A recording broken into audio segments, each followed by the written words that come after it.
Hello and welcome to Spiritual Explorer. और आज मैं स्वागत करने वाला हूँ आपका इंडिया फर्स्ट विलेज माणा में।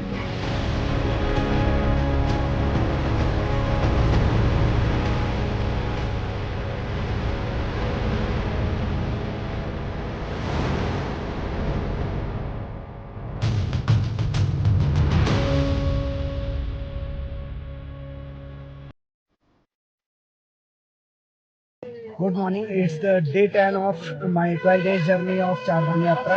और आज सुबह 4 बजे मैंने किए बाबा बद्रीनाथ के दर्शन और उसके बाद अब मैं जा रहा हूँ माणा विलेज, जो है इंडिया का पहले था लास्ट विलेज और अब है India first village from China.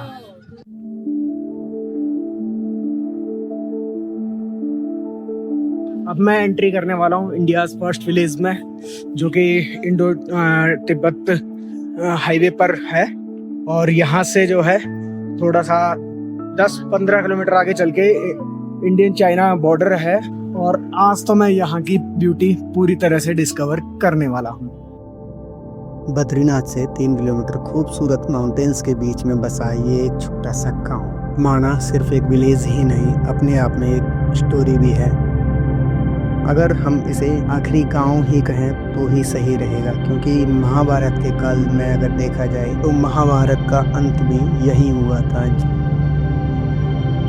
ये है माणा गांव का एंट्रेंस और यहाँ से अब हम एंट्री करने वाले हैं माणा गांव में। और यहाँ की एक्सप्लोरेशन जो है अब यहाँ से स्टार्ट होगी। तो चलिए चलते हैं अंदर और जानते हैं इस खूबसूरत विलेज की खूबसूरत कहानियाँ।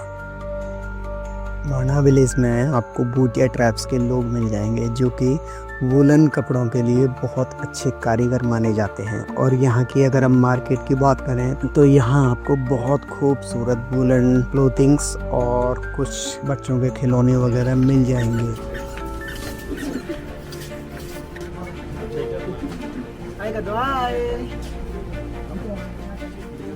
यहाँ के लोगों का कल्चर जो है बहुत ही डिफरेंट और बहुत ही अलग होता है। और अगर यहाँ के लोगों की बात की जाए तो कल्चर और स्पिरिचुअलिटी की तरफ से बहुत ज़्यादा रिच होते हैं। और यहाँ के जब हम गलियों में घूमते हैं तो यहाँ के जो आपको घर दिखेंगे, एक एक वॉल पर आपको डिफरेंट पेंटिंग्स देखने को मिलेंगी। कसा वाटले? अरे खूप छान वाटत आहे। आम्ही इथं भारतातलं पहिलं गाव बघतोय, माणा विलेज, जो चाइना बॉर्डर से पहला होगा ना। हाँ, 15-20 किलोमीटर 15-20 किलोमीटर चाइना बॉर्डर से लगा हुआ है। पहला गांव है हमारे भारत का। से बोलो, जय माता दी। सारे बोलो, जय माता दी। प्रेम से बोलो। जय माता दी। भाई ट्रैक नहीं हो रही, ट्रैक को जोश दिलाने के लिए ये करना पड़ रहा है, माता के जयकारे लगाने पड़ रहे हैं।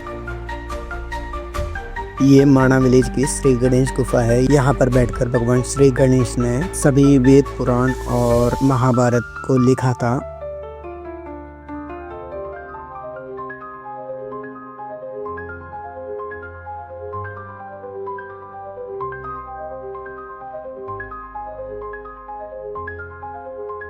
ये जो आप मेरे पीछे देख रहे हो, ये है व्यास पोथी।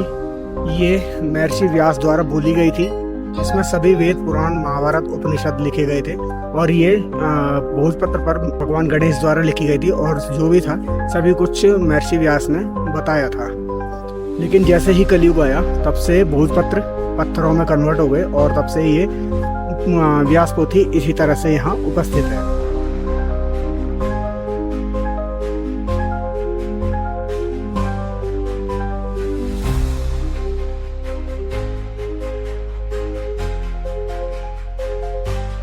फिलहाल हम आ चुके हैं भीमपुल और यहाँ है सरस्वती माता का मंदिर। यहाँ पर माँ सरस्वती का मंदिर है और यहाँ पर आप ये सरस्वती नदी को पहाड़ों के अंदर से निकलता हुआ देख सकते हो। कहा जाता है कि जब भगवान वेद व्यास श्री गणेश जी को वेद पुराण के बारे में बता रहे थे, उस वक्त माँ सरस्वती का वेग इतना तेज था कि उसके शोर की वजह से भगवान श्री गणेश सुन नहीं पा रहे थे। तो उस वक्त भगवान वेद व्यास जी ने माँ सरस्वती को श्राप दिया था कि आप यहीं से विलुप्त हो जाइए ये भीम पुल है। जब पांचों पांडव यहाँ पर घूमने आए थे और उनको ये नदी पार करनी थी, भीम ने ये 2 बड़े पत्थर उठाकर यहाँ पर रख दिए थे। माँ सरस्वती मंदिर के साथ में ही है स्वर्गारोहण मार्ग, जहाँ से सभी पांडव और द्रौपदी स्वर्गारोहण के लिए चले थे। और इसी रास्ते पर चलते हुए 4 पांडव और द्रौपदी की आगे चलकर मृत्यु हो गई थी और सिर्फ एक कुत्ता और युधिष्ठिर स्वर्ग तक पहुंचे थे। इसी रास्ते पर जब हम आगे चलते हैं तो यहाँ वसुधारा है, जो एक बहुत ही सुंदर वाटरफॉल है।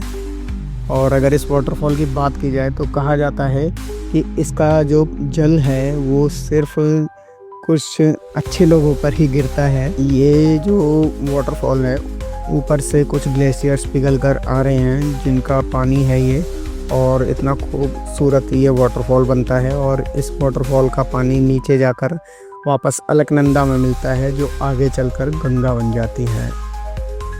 तो ये थी मेरी माना विलेज की खूबसूरत जर्नी।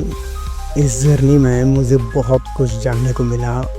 अगर आपको भी ये वीडियो पसंद आई तो लाइक और सब्सक्राइब ज़रूर कीजिए और देखते रहिए स्पिरिचुअल एक्सप्लोरर। तो फिर मिलते हैं नई जर्नी नए ब्लॉग के साथ। अंटिल देन, आई अंकित गुप्ता साइनिंग ऑफ।